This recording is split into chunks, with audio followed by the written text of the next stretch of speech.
এরে মুসলমান বাবা, যুবক ভাই, খুব ভালো করে কথাগুলা দিল দিয়া বুঝবেন। এ বাবা, যখন মাহফিলের মধ্যে যখন বয়ানটা আমি শেষ করলাম, তখন দেখলাম বাবা কয়েকটা সন্তানকে তাদের মাথার মধ্যে আমি সাদা পাগড়িটা পরায়া দিলাম। বাবা, সাদা পাগড়ি পরায়া যখন স্টেজ থেকে যখন আমি নাইমা যাব, আমি তাকায়া দেখলাম একটা ছোট্ট ছেলে দাঁড়ায় দাঁড়ায় বাবা চোখের পানি ছাইরা ছাইরা সন্তানটা কান্না করতেছে। আমি তখন থেকে প্রশ্ন করলাম, বাবা সবাই তো আজকে আনন্দ করতেছে, আরে সবাই তো আজকে বড় উল্লাস করতেছে, সবাই তো অনেক খুশির মধ্যে আছে, ব্যাপার কি বাবা, তুমি কেন এই জায়গার মধ্যে বৈশা কেন চোখের পানি ছাইরা ছাইরা কেন তুমি কান্না করতেছো? বাবা তখন সন্তানটা আমাকে ডাইকা ডাইকা বলে, হযরত আমি মাত্র 1.5 বছরে আল্লাহ পাকের কোরআনের হেফজটা আমি সমাপ্ত করছি। সুবহানাল্লাহ, জোরে কোন। আমি মাত্র অল্প সময়ের মধ্যে আল্লাহর কোরআনটা আমার সিনার মধ্যে নিয়া আমি আমার সিনাটাকে লৌহে মাহফুজ বানায়া লইছি। হুজুর, আমার মায়ের বড় আশা ছিল, আমার মায়ের বড় আকাঙ্ক্ষা ছিল, আমার মাটা আমাকে আল্লাহর কোরআনের হাফেজ হব, আমার মাথায় পাগড়ি দেবে, আমার মা নিজের চোখে দেখবে। কিন্তু হযরত গত 2 বছর আগে আমার মাটা দুনিয়ার থেকে বিদায় হয়ে আমার মা তো কবরের প্যাসেঞ্জার হয়ে গেছে। আজকে আমার মাথার মধ্যে পাগড়ি পরায়া দিলেন, আজকে তো আমার মা দুনিয়ার জমিনের মধ্যে নাই।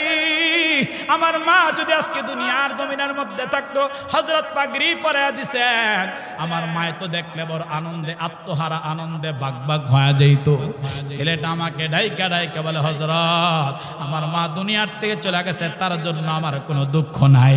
আমি প্রত্যেকটা দিন কয়েকদিন পর পর আমি স্বপ্নের মধ্যে দেখি আমার মা আমার ডাইকা ডাইকা বলে, বাবা আমার দিলের মধ্যে বড় আশা ছিল তুই আমারে আল্লাহর কোরআনটা তিলাওয়াত কইরা শোনাইবি। সুবহানাল্লাহ, জোরে কোন।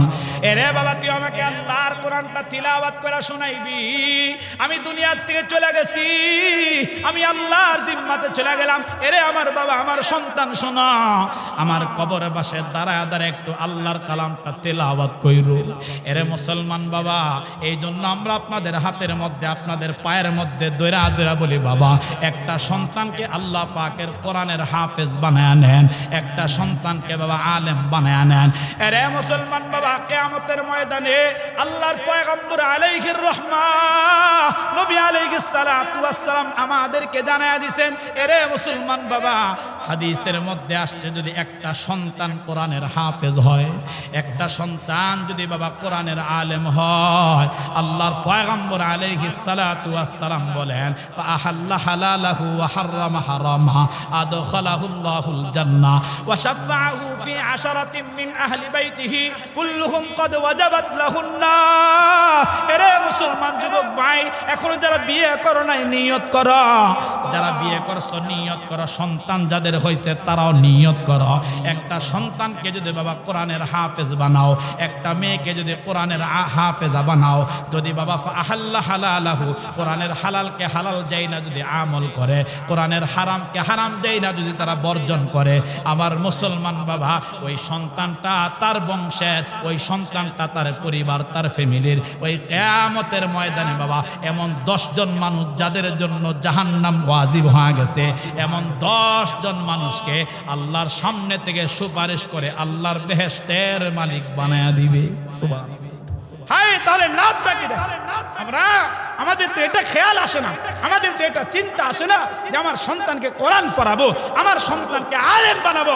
আরে আমাদের চিন্তা সন্তানকে ব্যারিস্টার বানাবো, সন্তানকে জজ বানাবো, উকিল বানাবো, ইঞ্জিনিয়ার বানাবো, ডক্টর বানাবো, পাইলট বানাবো, এরকম বড় বড় আশা থাকে। আমার মুসলমান ভাই এরকম আশা করেন, আমরা নিষেধ করি না। ওই যে শুরুতে বলছি, ইঞ্জিনিয়ার হলে সে চুরি করবে না, ইঞ্জিনিয়ার হলে সে ডাকাতি করবে না, ডাক্তার হলে সে কসাই হবে না। আপনি যদি প্রাথমিক অবস্থায় কোরআনটাকে শিখান, আল্লাহর জাতের কসম এই সন্তান কখনো কোনোদিন কোরআন স্বীকার করে, তার দিলে কবরের ভয় আসবে, হাসরের ভয় আসবে, জান্নাতের আশা আসবে, জাহান্নামের ভয় আসবে, তার দ্বারা কখনো কোনো অপরাধ সংগঠিত হবে না, তার দ্বারা কখনো কোনো অপরাধ সংগঠিত হবে না। এই জন্য আমার মুসলমান ভাই, আমাদের একটা আশা আছে, আমাদের একটা আশা আছে। এখন তো আজকে আমরা যারা কোরআন শিখছি, আমরা যারা হাদিস শিখছি, আমরা যারা নবী আলাইহির রহমা, নবী আলাইহিস সালাতু ওয়াস সালামের কথা বলি, আল্লাহর পয়গম্বরের নায়েব হয়ে মানুষের কাছে কথাগুলা বারবার পৌঁছে দেই, কোরআনের কথা বলি, ইসলামের তাহজিব তামাদ্দুন নিয়ে কথা বলি। আমার ভাই, আমাদের রাষ্ট্রের কিছু অসাধু রাজনীতিবিদ তারা এখন আমাদেরকে মৌলবাদ বলে তারা গালি দেয়, আমাদেরকে তারা মৌলবাদ বলে গালি দেয়। আমার ভাই, এই গালি ওলামায়ে কেরাম বহুদিন আগ থেকে শুনতেছে। তোরা আমাদেরকে যতই গালি দাও না কেন, কিন্তু কোনো আলেম টেন্ডারবাজি করে নাই, কোনো আলেম কখনো বাবা সন্ত্রাসী করে নাই, কোনো আলেম কখনো জনগণের রাষ্ট্র থেকে জনগণের সম্পদ চুরি করে নাই, কোনো আলেম কখনো কাউকে এরকম আঘাত করে নাই, কোনো আলেম কোনো দিন তার দ্বারা কোনো অপরাধ সংঘটিত হয় নাই। তবে হ্যাঁ, আমাদের একটা স্বপ্ন আছে, আমাদের একটা চিন্তা আছে, আমাদের একটা চেতনা আছে, আমাদের দিলের একটা তামান্না আছে। আমরা তো এতটুক বয়সে অনেক কিছু আমাদের এই ছোট্ট ভূখণ্ড এই বাংলাদেশের মধ্যে দেখেছি, বহুত ক্ষমতার রদ বদল হয়েছে, তাও দেখেছি। তবে একটা স্বপ্ন আমাদের আছে, একটা জিনিস আমরা দেখতে চাই, আর সেটা হলো আমাদের এই ছোট্ট ভূখণ্ড, আমাদের এই বাংলাদেশটা আল্লাহর কোরআন দিয়ে পরিচালিত হবে। এটা আমরা দেখতে চাই, এটা আমাদের আশা। কেন? আমি গতকালকে জুমার ভিতরে আমি আমার মসজিদের মধ্যে বলেছি, যদি কোরআন দিয়া রাষ্ট্র পরিচালনা হয়, যদি কোরআন দিয়া দেশ পরিচালনা হয়, তবে আল্লাহর কসম করে বলবো, এই দেশে কখনো কোনো দুর্নীতিবাজ থাকবে না, এই দেশে কখনো কোনো টেন্ডারবাজ থাকবে না, এই দেশে কখনো খুন থাকবে না, দর্শন থাকবে না, হানাহানি থাকবে না, মারামারি থাকবে না, কাটাকাটি থাকবে না। একটা নারী তার সম্ভ্রম নিয়া, তার ইজ্জত নিয়া রাস্তায় নিরাপদে এখন হাঁটতে পারে না। কোরআন দিয়া দেশ পরিচালনা হলে, কোরআনের আইন বাস্তবায়ন হলে, নারী নিরাপদে তার বাড়ি থেকে বের হবে, আবার নিরাপদে তার বাড়ির মধ্যে প্রবেশ করবে। জিয়ারতে মদিনা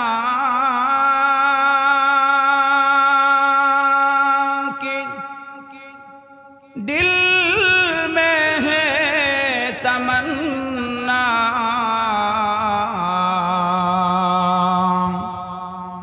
नहीं है मेरे पास सफर की समाना, बलगल उला बिकमालिही कशबत दुजा बिजमालिही, हसनतु जमीउ खिसालिही, सल्लु अलैहि व आलिही।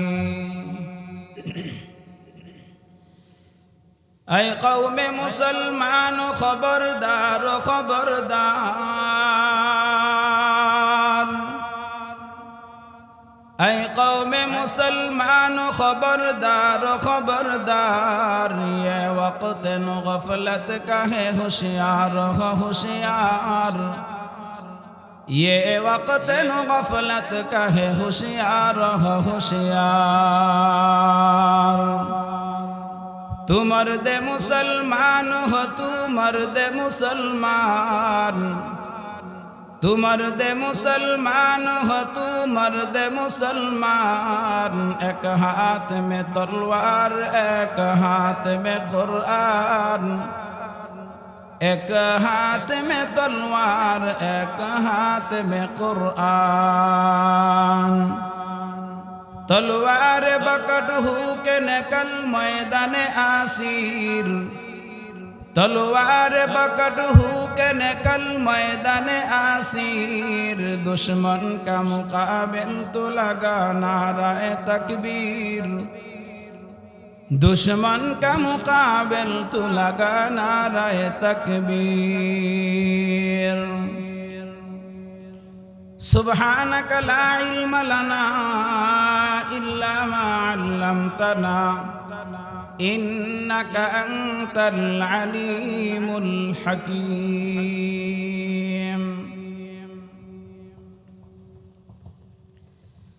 अल्हम्दुलिल्लाह, ঐতিহ্যবাহী জোহরা খাতুন মহিলা মাদ্রাসা ও এতিমখানা এর উদ্যোগে আয়োজিত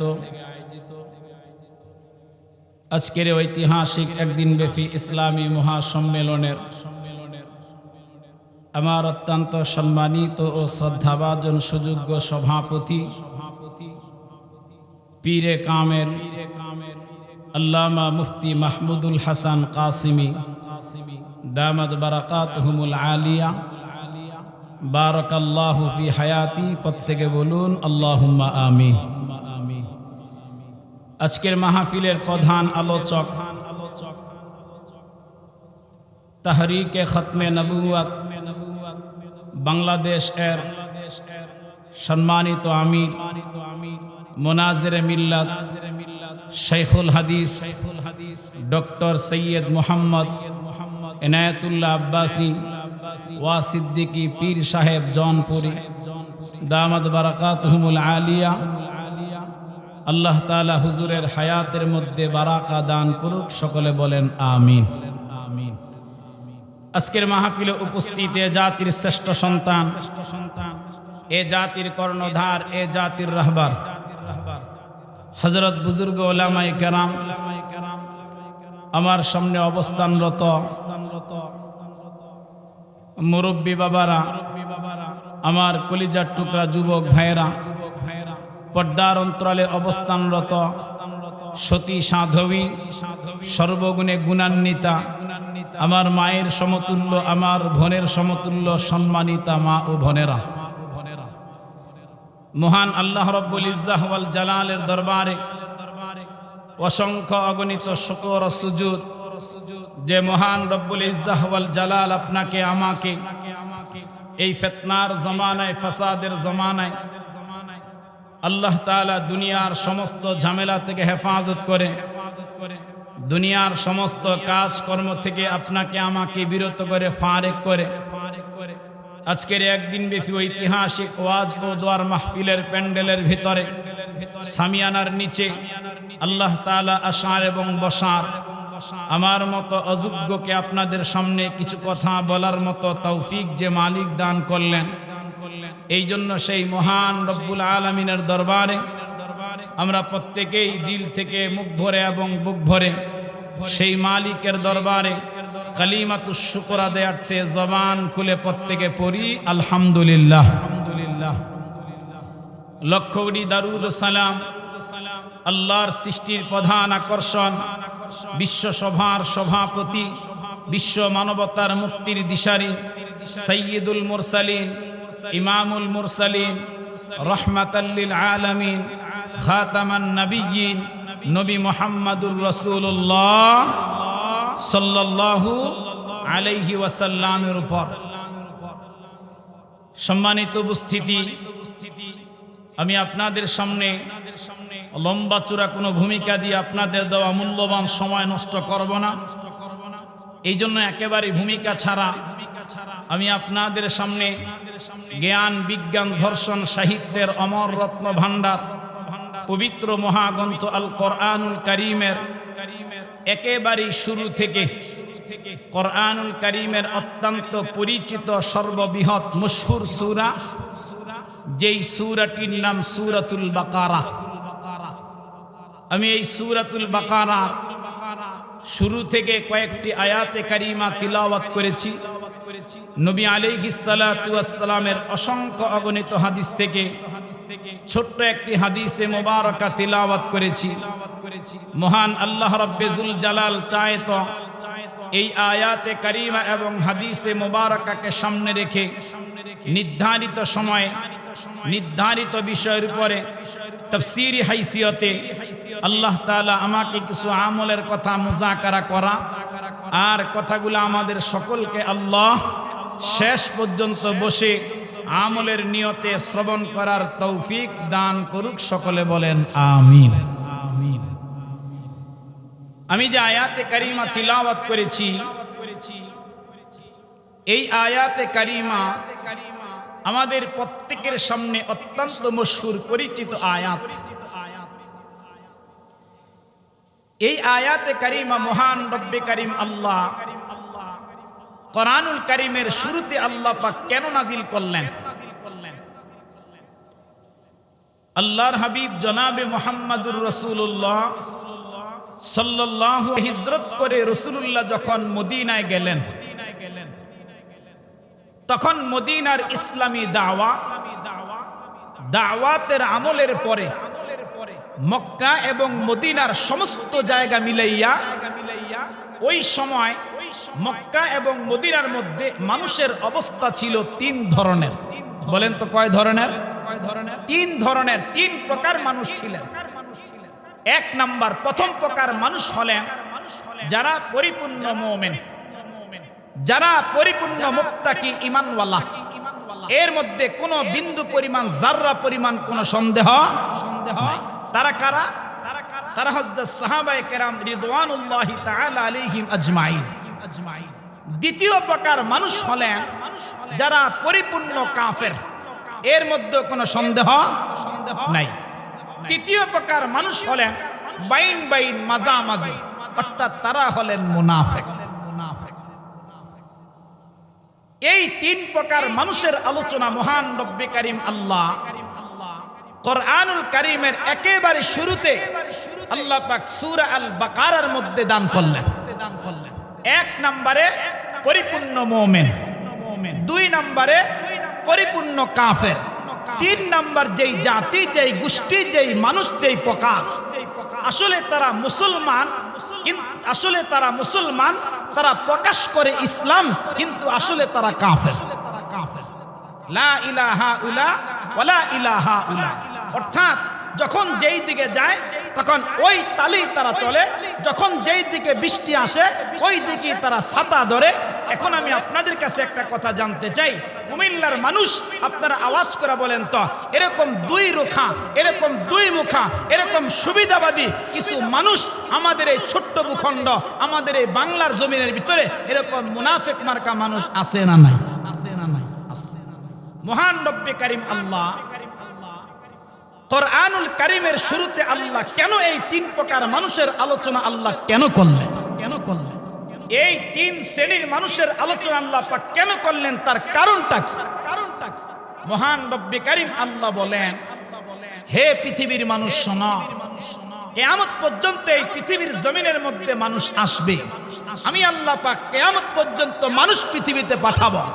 তবে দুনিয়ার মানুষ যেন তাদের দুনিয়ার জিন্দেগিটা পরিচালনা করতে গিয়া, দুনিয়ার মানুষ যেন তাদের দুনিয়ার জিন্দেগিটা সাজাইতে গিয়া কিয়ামত পর্যন্ত আনেওয়ালা সমস্ত মানুষ তারা যেন দুনিয়াতে মানুষকে চিনে এবং বুঝে, তারা যেন দুনিয়ার জিন্দেগিটা পরিচালনা করতে পারে, দুনিয়ার জিন্দেগিটা সাজাইতে পারে এই পৃথিবীতে। মহান রব্বে কারীম আল্লাহ এই জন্য কালামে হাকিমের শুরুতে এই 3 প্রকার মানুষের আলোচনা করলেন। কেন? বলে পৃথিবীর জমিনে সবচাইতে কঠিন কাজ, পৃথিবীর জমিনে সবচাইতে বিচক্ষণতার কাজ হলো এই দুনিয়ার জিন্দেগির মধ্যে মানুষ চিনা। এই দুনিয়াতে সবচাইতে কঠিন কাজ হলো মানুষ চিনা। আর যেই ব্যক্তি মানুষ চিনে এবং বুঝে এই দুনিয়ার জিন্দেগিটা পরিচালনা করতে পারবে, দুনিয়ার জিন্দেগিটা সাজাইতে পারবে, মহান রব্বে কারীম আল্লাহ বলেন ওই মানুষটাই বিচক্ষণ, ওই মানুষটাই চালাক। কারণ দুনিয়াতে মানুষ চিনাটা আল্লাহর কাছেই সবচাইতে বড় দুষ্কর বিষয়। আরে মুসলমান বাবা, খুব ভালো করে কথাগুলা দিল দিয়া বুঝবেন। এরে বৃদ্ধ বাবারা, মধ্যবয়স্ক বন্ধুরা, যুবক ভাইয়েরা, এরে পর্দার অন্তরালে আমার মা, খুব ভালো করে কয়টা কথা অল্প সময়ের মধ্যে বলবো, দিল দিয়া বুঝবেন। মুসলমান বাবা, দুনিয়ার জমিনের মধ্যে সবচাইতে কঠিন কাজ হলো মানুষ চিনা। এরে মুসলমান বাবা, আমরা অনেক সময় বাবা দেখছি, অনেক সময় এরকম কাজও আমরা অবলোকন করলাম।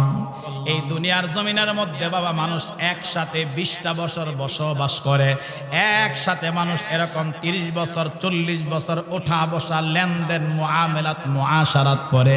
এরপর দেখা যায় বাবা লম্বচড়া টাইম অপেক্ষার পর মানুষ মানুষকে চিনতে পারে না। আপনারা আওয়াজ করে বলেন তো, কথা ঠিক না বেঠি? কারণ মুসলমান বাবা, দুনিয়াতে মানুষ চিনা এটা বড় কঠিন। এই জন্য দেখবেন একসাথে মানুষ এরকম 20 বছর সংসার করে, স্বামী তার বিবিটাকে চিনতে পারে না, বিবিও তার স্বামীটাকে চিনতে পারে না। একসাথে মালিক আর কর্মচারী 10, 15, 20 বছর পর্যন্ত ব্যবসা বাণিজ্য করে, এরপরে একজন আরেকজনকে চিনতে পারে না।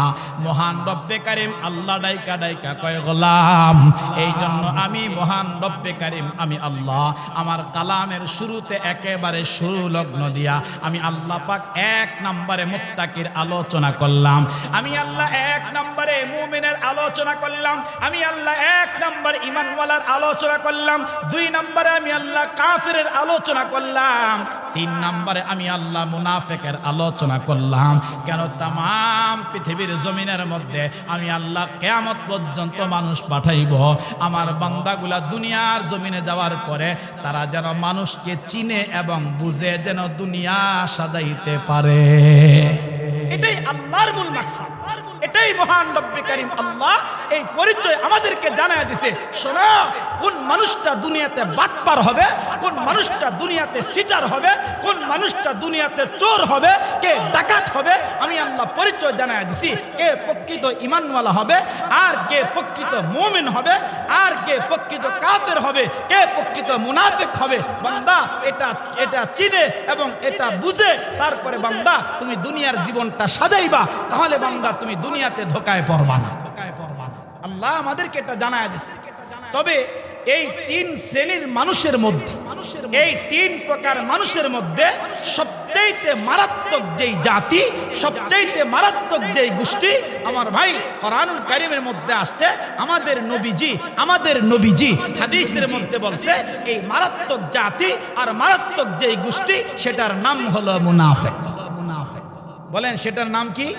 মুনাফিক। তারা বড় মারাত্মক গোষ্ঠী, কারণ মুনাফিকের হালত হলো এরকম। আল্লাহ রাসূল হাদিসের মধ্যে বলেন মুনাফিকের আলামত হবে 3টা। 1 নম্বরে ইদা হাদাসা কাযাবা, 2 নম্বরে ওয়াইদা তুমিনা খানা, ওয়াইদা ইদা হাদাসা কাযাবা, ওয়াইদা ওয়াদা আখলাফা, ওয়াইদা তুমিনা খানা।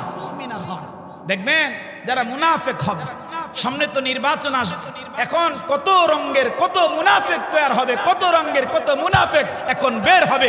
এরকম মুনাফিক বের হবে, দেখবেন মাথার মধ্যে পয়তার বদলে টুপি থাকবে, গায়ের মধ্যে শার্টের বদলে পাঞ্জাবি থাকবে, সুন্নতি লেবাস থাকবে। দেখবেন নির্বাচনের আগে কত সুন্দর সুন্দর কথা, কত নরম নরম কথা, মানুষের জন্য কলজা খাওয়ায় ফেলতে চায়, কিন্তু নির্বাচন গেলে এই সমস্ত মুনাফিকদেরকে বাঙ্গা হারিকেন দিয়ে তালাশ করে পাওয়া যায় না। কি বলেন, ঠিক কিনা? তো আল্লাহ তাআলা বলে এই গোষ্ঠী, এই জাতি বড় মারাত্মক, তার নাম মুনাফিক। 1 নম্বর আলামত, কথায় কথায় তারা মিথ্যা কথা বলবে, কথায় কথায় তারা মিথ্যা কথা বলবে, ওয়াদা করলে 2 নম্বরে খেলাফ করবে এবং আমানতের খেয়ানত করবে। এখন আমি আপনাদের কাছে একটা কথা জানতে চাই, আপনারা আওয়াজ করে বলেন তো, এরকম মানুষ আমাদের সমাজের মধ্যে আছে না নেই? কথা বলেন আছে না নাই? তো মহান রব্বে কারিম আল্লাহ এই 3 প্রকার মানুষের আলোচনা আল্লাহ পাক তার কালামে হাকিমের মধ্যে আল্লাহ তাআলা শুরুতে তুলে ধরলেন। মহান রব্বে কারিম আল্লাহ বলেন আলিফ লাম মিম। এই হরফগুলোকে বলা হয় হুরুফে মুকাত্তাআত, বিক্ষিপ্ত হরফ। এই হরফগুলোকে হুরুফে মুকাত্তাআত বলা হয়। যত তাফসীরকারক পৃথিবীতে আছে, সমস্ত তাফসীরকারক যে যায় লিখেছে, তবে এক জায়গাতে সমস্ত তাফসীরকারক বলেছেন আল্লাহু আ'লামু বিমুরাদিহি বিদালিকা, যে এই হরফগুলোর অর্থ, এই হরফগুলোর শব্দগুলোর অর্থ একমাত্র আল্লাহ ছাড়া আর কেউ জানে? কথা বলেন না, জানে না। আল্লাহ সুবহানাহু ওয়া তাআলা এরপরে বলতেছেন সময় খুব সংক্ষিপ্ত, যেহেতু আসরের নামাজের আগে, আসরের পরেই তো ইনশাআল্লাহ আমাদের কাঙ্ক্ষিত মেহমান, যার অপেক্ষায় আমরা গোটা এলাকাবাসী অপেক্ষমান হয়ে এরকম বসে আছি, যাকে একটা নজর দেখার জন্য আমাদের সেই কাঙ্ক্ষিত মেহমান ডক্টর সৈয়দ মোহাম্মদ এনায়েতুল্লাহ আব্বাসী ওয়া সিদ্দিকী পীর সাহেব জনপুরি হুজুর আপনাদের সামনে তাশরীফ আনবেন, কথা শোনাবেন। তবে হুজুরের আগে আমি খুব সংক্ষিপ্তভাবে অল্প সময় আপনাদের খেদমতে বসছি, কয়েকটা কথা বলবো নামাজের আগ মুহূর্তে, আপনারা কথা শুনবেন তো ইনশাআল্লাহ। তো আল্লাহ তাআলা বলতেছেন আলিফ লাম মিম।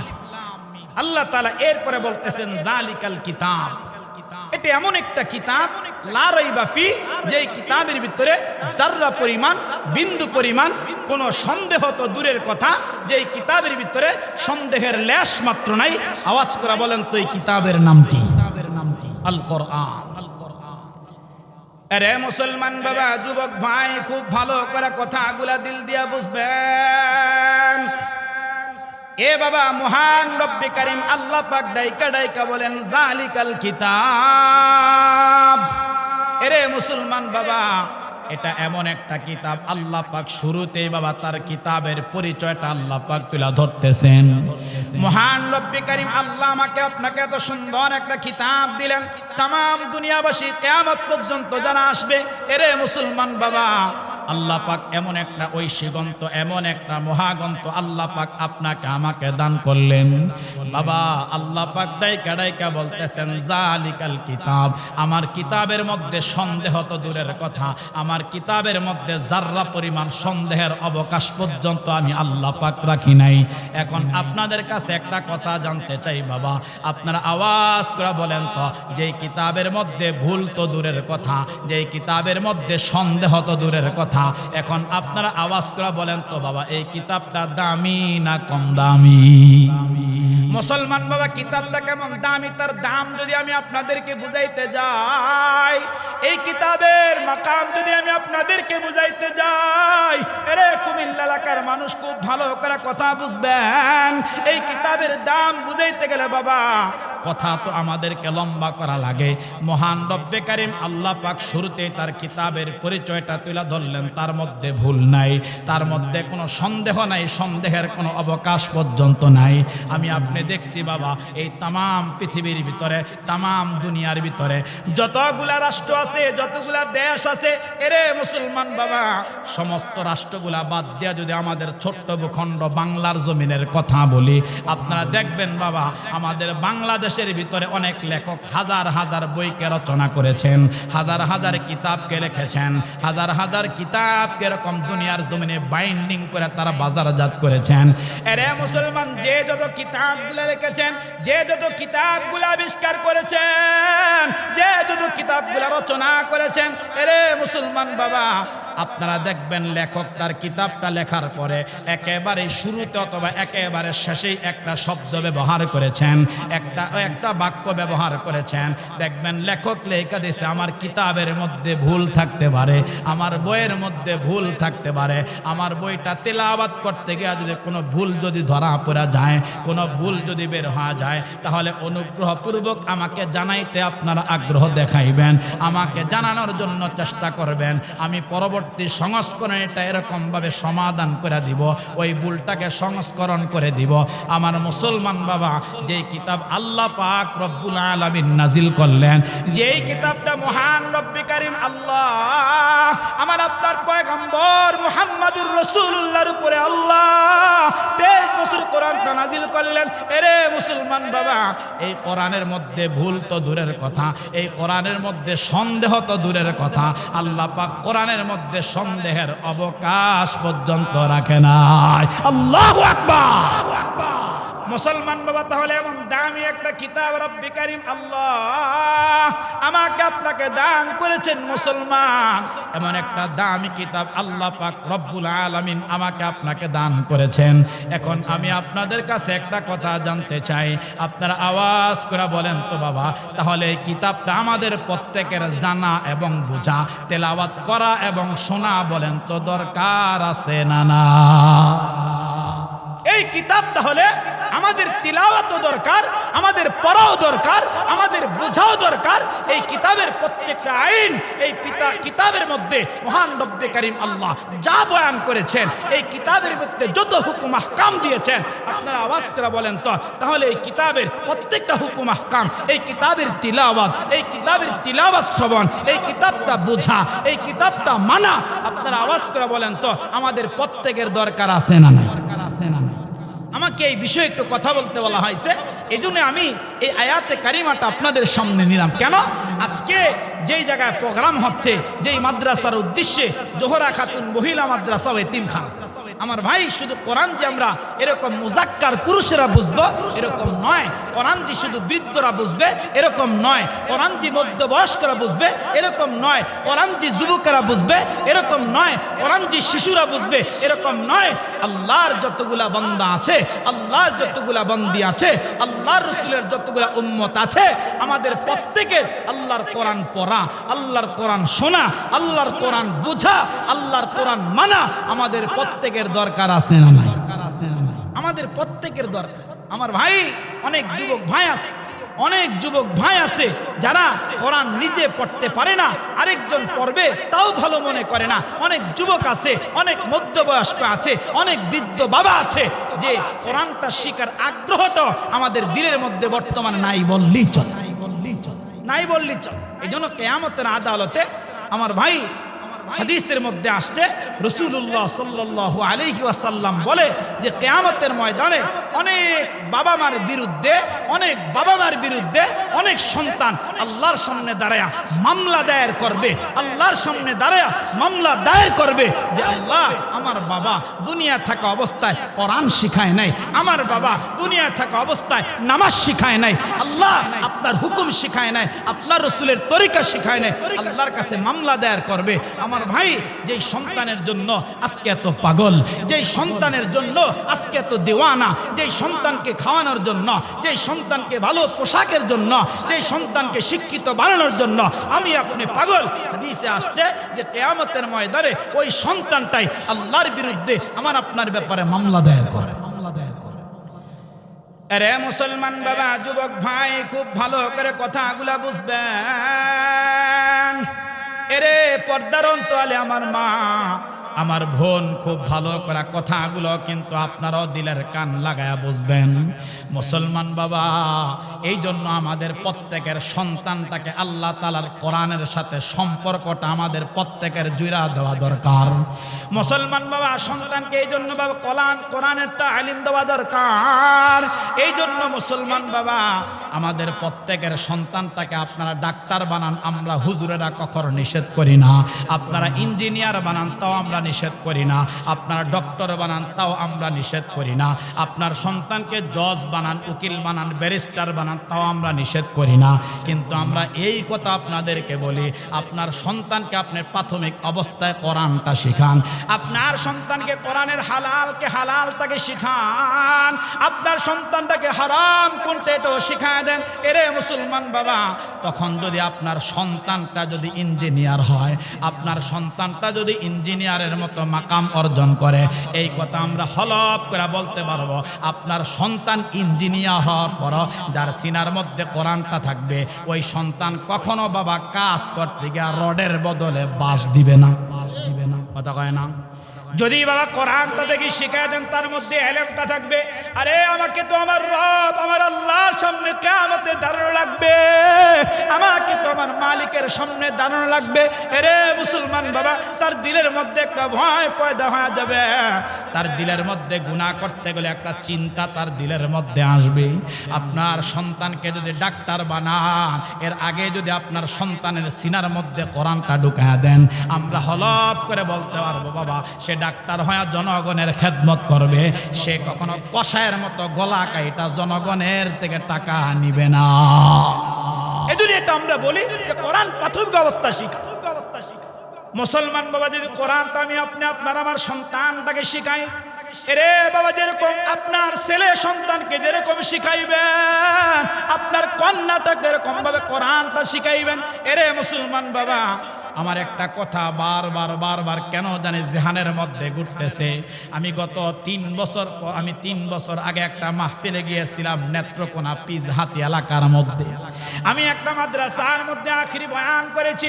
এরে মুসলমান, শুধু বুঝানোর জন্য বলছি, সন্তানটা আপনার জন্য রহমত, আবার সন্তানটা কিন্তু আপনার জন্য গজবেরও কারণ হইতে পারে।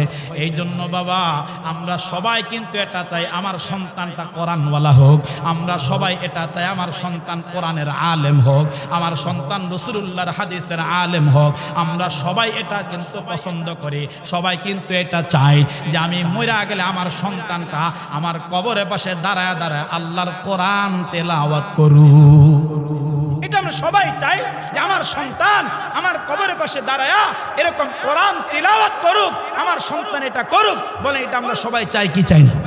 বলে এটা চাই না সবাই? আমার মুসলমান ভাই যুবক খুব ভালো করে বুঝো কথা, এ মধ্যবয়স্ক বন্ধু ভালো করে বুঝো কথা। আমরা এটাও চাই যে আমরা যখন এরকম ভাবে মৃত্যুর সময় ঘনায়া যাবে, আমাদের সাকারাত আরম্ভ হয়ে যাবে, এটা আমরাও চাই যে আমার মৃত্যুর সময় যখন শয়তান চতুর্দিক থেকে আমাদেরকে ধোঁকা দিতে আরম্ভ করবে, আমাদের ঈমানকে হরণ করার জন্য, ধ্বংস করার জন্য, আমাদেরকে জাহান্নামী বানানোর জন্য শয়তান যখন চতুর্দিক থেকে আমাদেরকে ধোঁকা দিতে থাকবে, অশ্বাসা দিতে থাকবে, তখন যদি আমার সন্তানটা আমার মাথার কাছে বৈশা, আমার সন্তানটা কোরআনুল কারীমটা হাতে নিয়ে যদি আল্লাহর কোরআন সূরা ইয়াসিনটা তিলাওয়াত করে, রাসূল হাদিসে বলেছেন আমার ভাই তিলাওয়াতের দ্বারা ওই মরদুদ শয়তান এরকম ভাবে বিতাড়িত হয়ে যাবে, তখন ঈমান নিয়ে মৃত্যুবরণ করার একটা আশঙ্কা আছে। সুবহানাল্লাহ, জোরে কর সুবহানাল্লাহ, জোরে কর। বলে এটা আমরা সবাই চাই কি চাই না যে আমার সন্তান কোরআন পড়ে? তো আমি 3 বছর আগে বারবার এই কথাটা আমার দিলে আসে, বারবার এই কথাটা আমার দিলে আসে। আর ওই দিন থেকে আমি আমার রবকে ডাইকা বলেছি, হে আসমানের মালিক, আমি আমার মালিককে ডাইকা বলছি, হে আমার রব, তুমি যদি আমাকে সন্তান দাও, আল্লাহ তুমি আমার সন্তানটাকে এরকম কোরআনওয়ালা বানায়ো। আমার এই সন্তানটা যেন আমি মইরা গেল, আমার সন্তানটা আমার কোরআন আমার কবরের পাশে দাঁড়ায়া দাঁড়ায়া, আমার কবরের পাশে বৈশা বৈশা আমার সন্তান যেন আল্লাহ তোমার কোরআনটা আমার মাকবারের পাশে বৈশা যেন তিলাওয়াত করতে পারে। আল্লাহু আকবার, আল্লাহু আকবার। এরে মুসলমান বাবা, যুবক ভাই, খুব ভালো করে কথাগুলা দিল দিয়া বুঝবেন। এ বাবা, যখন মাহফিলের মধ্যে যখন বয়ানটা আমি শেষ করলাম, তখন দেখলাম বাবা কয়েকটা সন্তানকে তাদের মাথার মধ্যে আমি সাদা পাগড়িটা পরায়া দিলাম। বাবা সাদা পাগড়ি পরায়া যখন স্টেজ থেকে যখন আমি নাইমা যাব, আমি তাকায়া দেখলাম একটা ছোট্ট ছেলে দাঁড়ায় দাঁড়ায় বাবা চোখের পানি ছাইরা ছাইরা সন্তানটা কান্না করতেছে। আমি তখন থেকে প্রশ্ন করলাম, বাবা সবাই তো আজকে আনন্দ করতেছে, আরে সবাই তো আজকে বড় উল্লাস করতেছে, সবাই তো অনেক খুশির মধ্যে আছে, ব্যাপার কি ব্যাপার কি বাবা? তুমি কেন এই জায়গার মধ্যে বৈশাখ, কেন চোখের পানি সাইরা সাইরা কেন তুমি কান্না করতেছো? বাবা তখন সন্তানটা আমাকে ডাইকা ডাইকা বলে, হযরত আমি মাত্র 1.5 বছরে আল্লাহ পাকের কোরআনের হেফজটা আমি সমাপ্ত করছি। সুবহানাল্লাহ, জোরে কোন। আমি মাত্র অল্প সময়ের মধ্যে আল্লাহর কোরআনটা আমার সিনার মধ্যে নিয়া আমি আমার সিনাটাকে লৌহে মাহফুজ বানায়া লইছি। হুজুর আমার মায়ের বড় আশা ছিল, আমার মায়ের বড় আকাঙ্ক্ষা ছিল, আমার মাটা আমাকে আল্লাহর কোরআনের হাফেজ হব, আমার মাথায় পাগড়ি দেবে, আমার মা নিজের চোখে দেখবে। কিন্তু হযরত গত 2 বছর আগে আমার মাটা দুনিয়ার থেকে বিদায় হয়ে আমার মা তো কবরের প্যাসেঞ্জার হয়ে গেছে। আজকে আমার মাথার মধ্যে পাগড়ি পরায়া দিলেন, আজকে তো আমার মা দুনিয়ার জমিনের মধ্যে নাই। আমার মা যদি আজকে দুনিয়ার জমিনের মধ্যে থাকতো, হযরত পাগড়ি পরায়া দিছেন, আমার মায় তো দেখলে বড় আনন্দে আত্মহারা আনন্দে বাগবাগ হয়ে যাইত। ছেলেটা আমাকে ডাইকা ডাইকা বলে, হযরত আমার মা দুনিয়ার থেকে চলে গেছে, তার জন্য আমার কোনো দুঃখ নাই। আমি প্রত্যেকটা দিন কয়েকদিন পর পর আমি স্বপ্নের মধ্যে দেখি আমার মা আমার ডাইকা ডাইকা বলে, বাবা আমার দিলের মধ্যে বড় আশা ছিল তুই আমারে আল্লাহর কোরআনটা তিলাওয়াত কইরা শোনাইবি। সুবহানাল্লাহ, জোরে কোন। এরে বাবা তুই আমাকে আল্লাহর কোরআনটা তিলাওয়াত কইরা শোনাইবি। আমি দুনিয়ার থেকে চলে গেছি, আমি আল্লাহর জিম্মাতে চলে গেলাম। এরে আমার বাবা আমার সন্তান শোনা, আমার কবরের পাশে দাঁড়ায় দাঁড়ায় একটু আল্লাহর কালামটা তেলাওয়াত কইরো। এরে মুসলমান বাবা, এই জন্য আমরা আপনাদের হাতের মধ্যে আপনাদের পায়ের মধ্যে দৈরা দৈরা বলি, বাবা একটা সন্তানকে আল্লাহ পাকের কোরআনের হাফেজ বানায় নেন, একটা সন্তানকে বাবা আলেম বানায় নেন।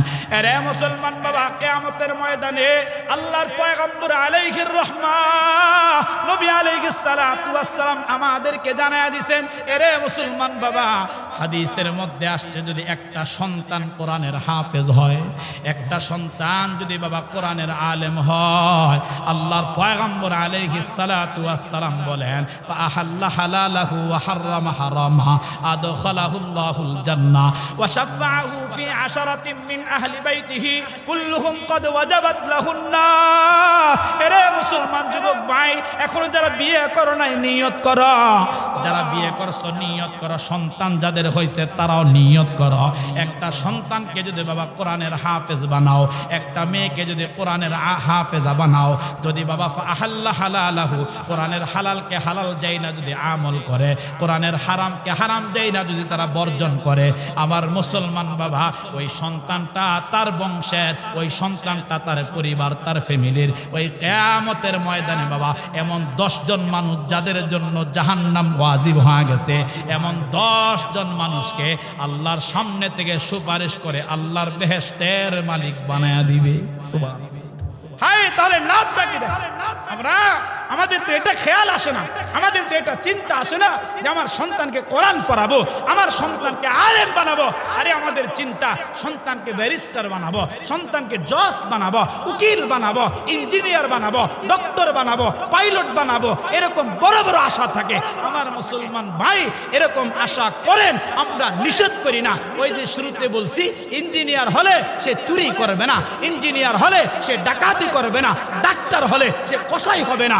আপনি যদি প্রাথমিক অবস্থায় কোরআন তাকে শিখান, আল্লাহর জাতের কসম এই সন্তান কখনো কোনোদিন কোরআন স্বীকার করে তার দিলে কবরের ভয় আসবে, হাসরের ভয় আসবে, জান্নাতের আশা আসবে, জাহান্নামের ভয় আসবে, তার দ্বারা কখনো কোনো অপরাধ সংগঠিত হবে না, তার দ্বারা কখনো কোনো অপরাধ সংগঠিত হবে না। এই জন্য আমার মুসলমান ভাই আমাদের একটা আশা আছে, আমাদের একটা আশা আছে। এখন তো আজকে আমরা যারা কোরআন শিখছি, আমরা যারা হাদিস শিখছি, আমরা যারা নবী আলাইহির রহমা, নবী আলাইহিস সালাতু ওয়াস সালামের কথা বলি, আল্লাহর পয়গম্বরের নায়েব হয়ে মানুষের কাছে কথাগুলো বারবার পৌঁছে দেই, কোরআনের কথা বলি, ইসলামের তাহজিব তামাদ্দুন নিয়ে কথা বলি। আমার ভাই আমাদের রাষ্ট্রের কিছু অসাধু রাজনীতিবিদ তারা এখন আমাদেরকে মৌলবাদ বলে তারা গালি দেয়, আমাদেরকে তারা মৌলবাদ বলে গালি দেয়। আমার ভাই এই গালি ওলামায়ে কেরাম বহুদিন আগ থেকে শুনতেছে, তোরা আমাদেরকে যতই গালি দাও না কেন, কিন্তু কোনো আলেম টেন্ডারবাজি করে নাই, কোনো আলেম কখনো বাবা সন্ত্রাসী করে নাই, কোনো আলেম কখনো জনগণের রাষ্ট্র থেকে জনগণের সম্পদ চুরি করে নাই, কোনো আলেম কখনো কাউকে এরকম আঘাত করে নাই, কোনো আলেম কোনো দিন তার দ্বারা কোনো অপরাধ সংগঠিত হয় নাই। তবে হ্যাঁ আমাদের একটা স্বপ্ন আছে, আমাদের একটা চিন্তা আছে, আমাদের একটা চেতনা আছে, আমাদের দিলের একটা তামান্না আছে। আমরা তো এতটুক বয়সে অনেক কিছু আমাদের এই ছোট্ট ভূখণ্ড এই বাংলাদেশের মধ্যে দেখেছি, বহুত ক্ষমতার রদ বদল হয়েছে তাও দেখেছি। তবে একটা স্বপ্ন আমাদের আছে, একটা জিনিস আমরা দেখতে চাই, আর সেটা হলো আমাদের এই ছোট্ট ভূখণ্ড, আমাদের এই বাংলাদেশটা আল্লাহর কোরআন দিয়ে পরিচালিত হবে। এটা আমরা দেখতে চাই, এটা আমাদের আশা। কেন? আমি গতকালকে জুমার ভিতরে আমি আমার মসজিদের মধ্যে বলেছি, যদি কোরআন দিয়া রাষ্ট্র পরিচালনা হয়, যদি কোরআন দিয়া দেশ পরিচালনা হয়, তবে আল্লাহর কসম করে বলবো এই দেশে কখনো কোনো দুর্নীতিবাজ থাকবে না, এই দেশে কখনো কোনো টেন্ডারবাজ থাকবে না, এই দেশে কখনো খুন থাকবে না, দর্শন থাকবে না, হানাহানি থাকবে না, মারামারি থাকবে না, কাটাকাটি থাকবে না। একটা নারী তার সম্ভ্রম নিয়া, তার ইজ্জত নিয়া রাস্তায় নিরাপদে এখন হাঁটতে পারে না। কোরআন দিয়া দেশ পরিচালনা হলে, কোরআনের আইন বাস্তবায়ন হলে নারী নিরাপদে তার বাড়ি থেকে বের হবে, আবার নিরাপদে তার বাড়ির মধ্যে প্রবেশ করবে।